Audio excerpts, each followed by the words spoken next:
pidana penjara 2 tahun dan 6 bulan dikurangi dengan masa penahanan yang telah dijalaninya.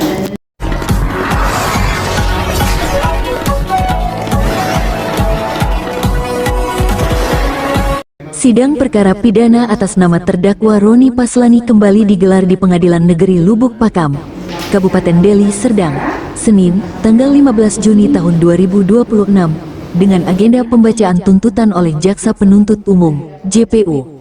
Dalam persidangan tersebut, JPU membacakan tuntutannya, dan mengatakan seluruh barang bukti telah terlampir di berkas perkara.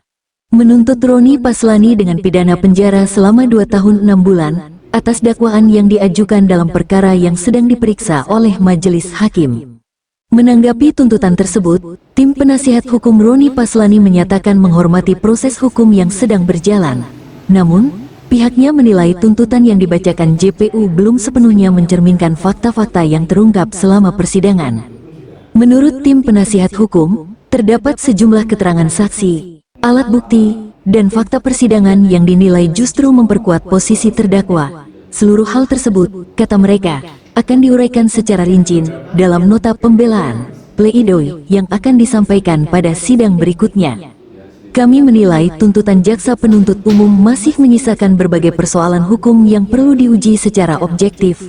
Oleh karena itu, pada sidang berikutnya kami akan mengajukan pledoi yang menguraikan secara rinci kelemahan konstruksi tuntutan serta fakta-fakta yang terungkap selama persidangan, ujar tim penasihat hukum Roni Paslani. Majelis hakim kemudian menjadwalkan sidang lanjutan pada Kamis mendatang dengan agenda pembacaan pledoi oleh tim penasihat hukum terdakwa. Pihak penasihat hukum berharap majelis hakim dapat menilai perkara tersebut secara independen, objektif, dan berdasarkan fakta-fakta persidangan, sehingga putusan yang dijatuhkan nantinya benar-benar mencerminkan rasa keadilan, kepastian hukum, dan kebenaran yang terungkap di persidangan. Hari ini kita melihat bahwa dakwaan tersebut terlalu dipaksakan. Adapun terkait untuk pledoi kita nanti di hari Kamis tanggal 18 Juni 2026, kita akan menguraikan semua fakta-fakta persidangan.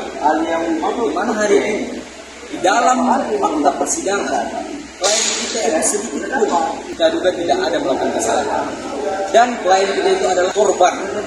Karena kita lihat dari fakta persidangan yang sebelumnya, klien kita mengalami kerugian kurang lebih 6 M.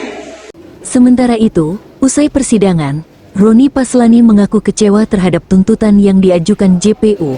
Menurutnya, dirinya justru merupakan pihak yang dirugikan dalam perkara tersebut. Saya adalah korban, Bang, tetapi saya didakwa dengan pasal pemalsuan dan penyerobotan. Sementara untuk dakwaan pemalsuan yang dituduhkan kepada saya, sampai saat ini, belum bisa dibuktikan oleh jaksa penuntut umum. Di manakah keadilan? Tegas Roni Paslani saat diwawancarai awak media usai persidangan. Berdasarkan pantauan wartawan, selama rangkaian persidangan berlangsung, berbagai keterangan saksi dan alat bukti telah diperiksa di hadapan majelis hakim. Persidangan dipimpin oleh Ketua Majelis Hakim Endra Hermawan SH, MH. Sidang perkara ini masih akan berlanjut dengan agenda pembelaan pledoi dari pihak terdakwa sebelum majelis hakim menjatuhkan putusan terhadap perkara tersebut. Di sela-sela acara persidangan, jaksa penuntut umum ketika dikonfirmasi mengatakan, dalam acara pembacaan tuntutan, tidak perlu menghadirkan saksi dan pelapor. Cara tuntutan ini nantinya apakah si pelapor juga dihadirkan? Kalau untuk pembacaan tuntutan sesuai dengan SOP kami tidak perlu menghadirkan pelapor, cukup terdakwa dengan Dari Deli Serdang, Sumatera Utara, Paulus Limbong mengabarkan.